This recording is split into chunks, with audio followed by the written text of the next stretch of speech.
Mais j'ai accepté d'être dans un projet surtout de François Ozon qui consistait à réunir 8 actrices dans le même film et à nous mettre dans un endroit clos, euh, à nous enfermer et à voir ce qui se passait entre ces 8 actrices.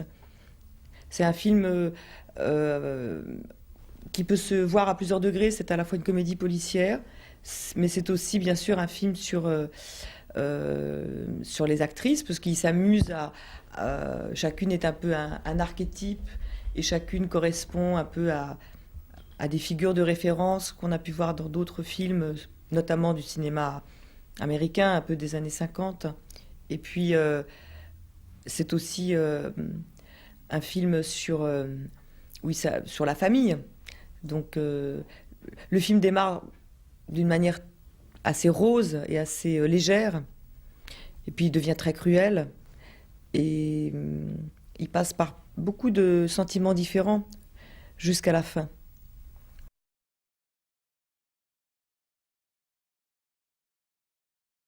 Oh, elle m'a pas attirée pour sa complexité. Je crois pas qu'elle soit très complexe. Chaque personnage est dans un premier temps, comme je l'ai dit, un petit peu caricatural, et puis ensuite, disons que il devient un peu plus profond, et que la profondeur de chaque personnage est notamment révélée par les chansons qu'il chante. Chacun à ce moment-là révèle un peu sa face cachée, son talon d'Achille, comme on dit en français, c'est-à-dire sa fragilité.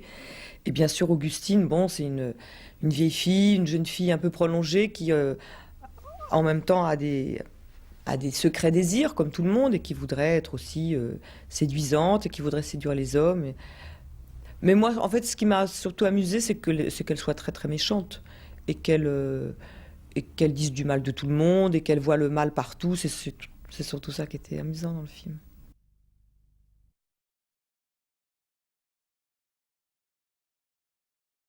C'est le personnage qui endosse le plus un des regards de François Ozon.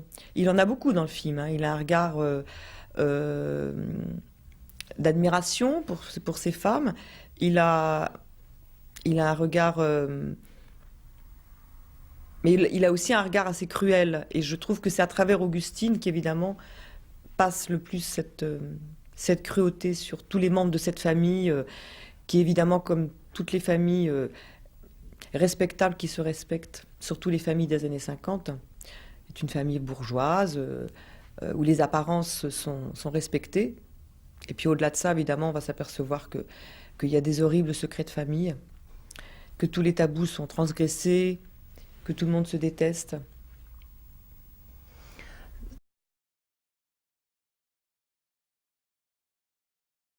Oh, le film, il s'est fait comme un film normal. Quand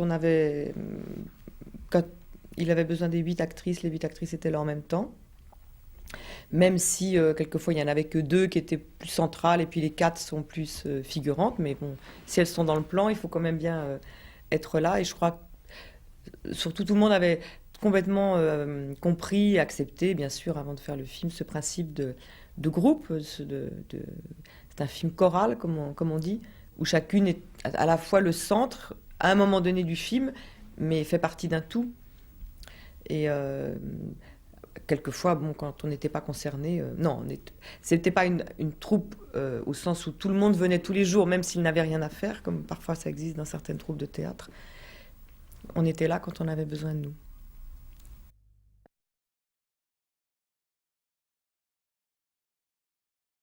Il y a jamais eu de conflit, parce que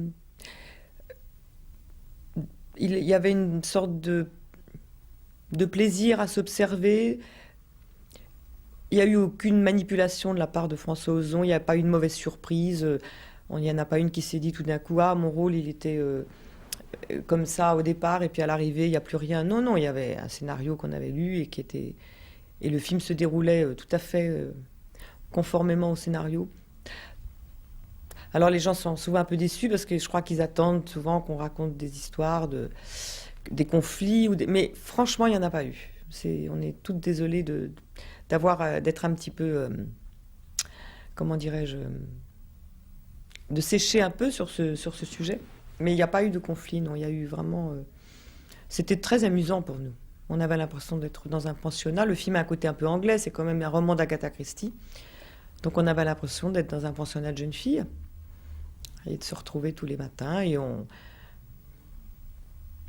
parlait de nous, de nos vies, quand on en avait envie.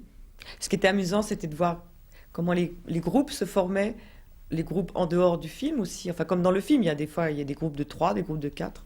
Ça, c'était assez amusant. Comment il y en avait qui s'attiraient, puis après qui s'éloignaient, puis après qui se réattiraient. C'était assez rigolo à observer.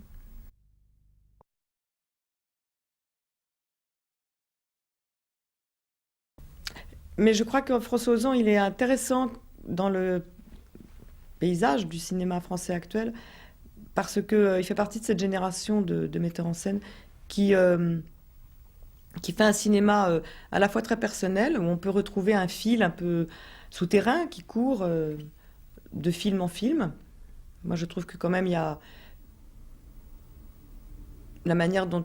Enfin, il y a une position de l'homme, par exemple, dans ces films qu'on retrouve un peu dans Sous le sable. Enfin, en gros, souvent, l'homme est à la fois très puissant ou très fragile ou absent. Enfin, il y a quelque chose qui tourne autour de cette thématique. Mais en même temps, il fait des films très très différents. Voilà, il est pas, il peut faire une comédie policière. Demain, bon, Sous le sable, c'était un film vraiment très mystérieux, très intérieur. Demain, je ne sais pas ce qu'il nous réserve. Peut-être il fera un film policier, j'en sais rien.